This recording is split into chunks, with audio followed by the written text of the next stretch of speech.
Student, आज का हमारा टॉपिक है इंसुलिन मैकेनिज्म, अर्थात इंसुलिन हमारे बॉडी में किस तरह से वर्क करता है।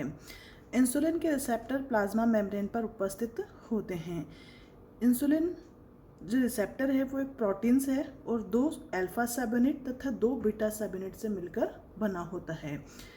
दोनों अल्फा सब यूनिट प्लाज्मा मेम्ब्रेन के बाहर की तरफ तथा बीटा सब यूनिट प्लाज्मा मेम्ब्रेन के अंदर की तरफ होती है। तो जो अल्फा सब यूनिट प्लाज्मा मेम्ब्रेन के बाहर होती है अर्थात ये एक्स्ट्रा सेलुलर होती है और जो अंदर की तरफ बीटा सब यूनिट है वो इंट्रा सेलुलर होती है। दोनों अल्फा सब यूनिट आपस में तथा अल्फा सब यूनिट बीटा सब यूनिट के साथ में डाइसल्फाइड बॉन्ड के द्वारा जुड़ी रहती है। अब सबसे पहले इंसुलिन मॉलिक्यूल्स आकर के अल्फा सब यूनिट के साथ में जुड़ जाता है, जिससे अल्फा सब यूनिट एक्टिवेट हो जाती है। अल्फा सब यूनिट एक्टिवेट होकर इससे जुड़ी हुई बीटा सब यूनिट को एक्टिवेट कर देता है। बीटा सब यूनिट के एक्टिवेट होने का मतलब है कि बीटा सब यूनिट में टायरोसिन काइनेज एंजाइम्स पाए जाते हैं। ये टायरोसिन काइनेज एंजाइम एक्टिवेट हो जाते हैं। अब इन टायरोसिन काइनेज एंजाइम का फॉस्फोराइलेशन होता है, अर्थात टायरोसिन काइनेज एंजाइम के साथ में फॉस्फेट का मॉलिक्यूल्स जुड़ जाता है। अब इसके बाद में साइटोप्लाज्म में IRS यानी कि इंसुलिन रिसेप्टर सबस्ट्रेट्स प्रोटीन्स पाई जाती है। जैसे ही बीटा सब यूनिट की टायरोसिन काइनेज एंजाइम एक्टिवेट होते हैं, IRS बीटा सब यूनिट के साथ में जुड़ जाता है।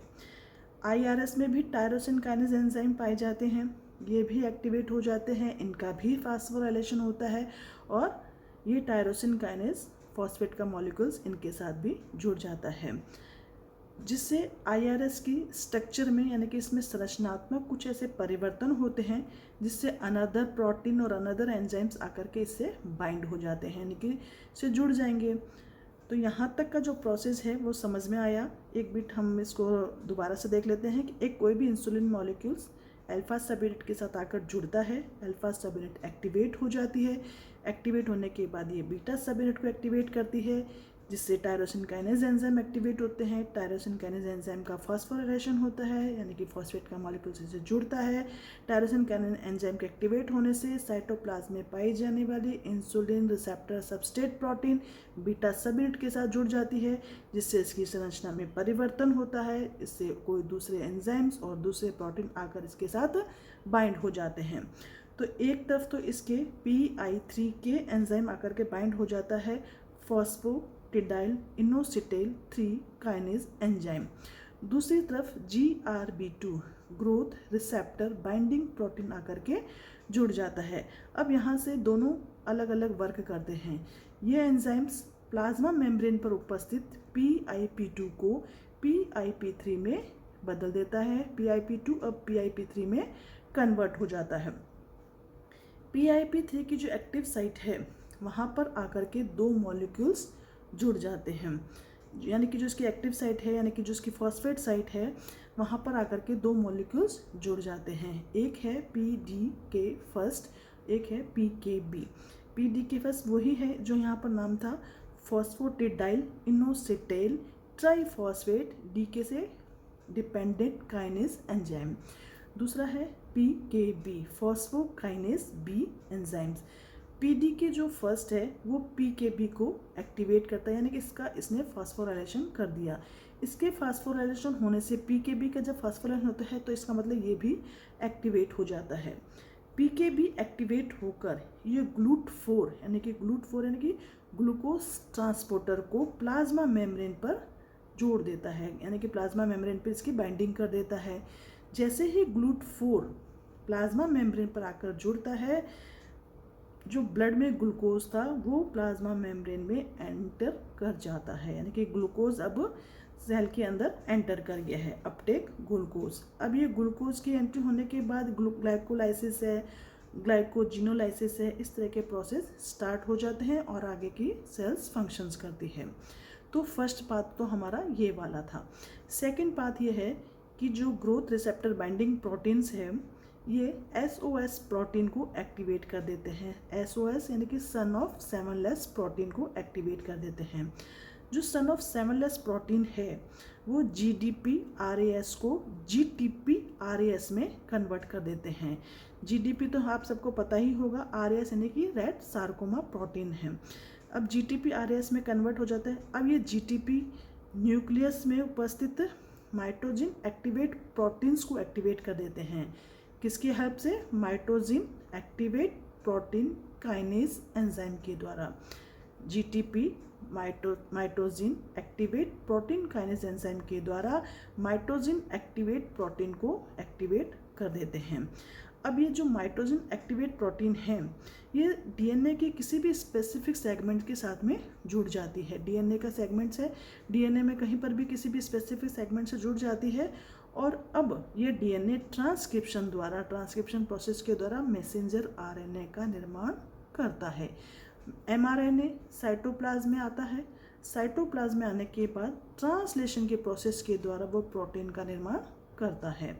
अब ये प्रोटीन डिफरेंट फंक्शन करती है, सेलुलर फंक्शन करती है, जैसे ग्रोथ का है, वृद्धि है, प्रोलिफिलेशन विभाजन है, डिफ्रेंशिएशन है, विभेदन है, इस तरह के अपने फंक्शन स्टार्ट हो जाते हैं। तो ये था हमारा इंसुलिन का मैकेनिज्म। यहाँ से स्टार्ट होते हैं, दो पाथ स्टार्ट हो जाते हैं, एक इस तरह से स्टार्ट, एक इस तरह से होता है। Thank you. अब हम एक बार इसकी थ्योरी देख लेते हैं complete. Insulin receptor plasma membrane पर उपस्थित होता है। इंसुलिन रिसेप्टर एक प्रोटीन अणु है जो 2 अल्फा सब यूनिट तथा 2 बीटा सब यूनिट का बना होता है। दोनों अल्फा सब यूनिट आपस में तथा बीटा सब यूनिट से डाइसल्फाइड बंध द्वारा जुड़ी रहती है। अल्फा सब यूनिट बाह्य कोशिकीय तथा बीटा सब यूनिट अंतराकोशिकीय होता है। सर्वप्रथम इंसुलिन का जो अणु है वो इंसुलिन रिसेप्टर की अल्फा सब यूनिट से आकर के जुड़ता है। अल्फा सब यूनिट एक्टिवेट हो जाती है। एक्टिव अल्फा सब यूनिट बीटा सब यूनिट में उपस्थित टायरोसिन काइनेज एंजाइम को एक्टिवेट कर देते हैं, यानी कि बीटा सब यूनिट में जो टायरोसिन काइनेज एंजाइम है वो एक्टिवेट हो जाता है। टायरोसिन काइनेज का फॉस्फोराइलेशन होता है, अर्थात टायरोसिन के साथ फॉस्फेट जुड़ता है। साइटोप्लाज्म में इंसुलिन रिसेप्टर सबस्ट्रेट प्रोटीन पाई जाती है IRS, जो टायरोसिन काइनेज के एक्टिव होने से इंसुलिन रिसेप्टर की बीटा सब यूनिट के साथ जुड़ जाती है, यानी कि जो IRS प्रोटीन है, सबस्ट्रेट प्रोटीन है, वो बीटा सब यूनिट के साथ में जुड़ जाती है। IRS में भी टायरोसिन अणु होते हैं, ये भी फास्फोलाइज होकर एक्टिवेट हो जाते हैं। एक्टिव IRS में कुछ संरचनात्मक परिवर्तन होते हैं जिससे दूसरे प्रोटीन और एंजाइम इससे आकर के जुड़ जाते हैं।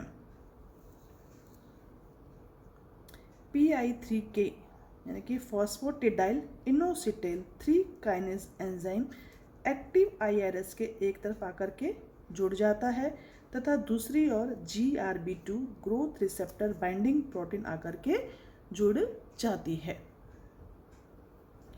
PI3K एंजाइम प्लाज्मा मेम्ब्रेन पर उपस्थित PIP2 को PIP3 में बदल देता है।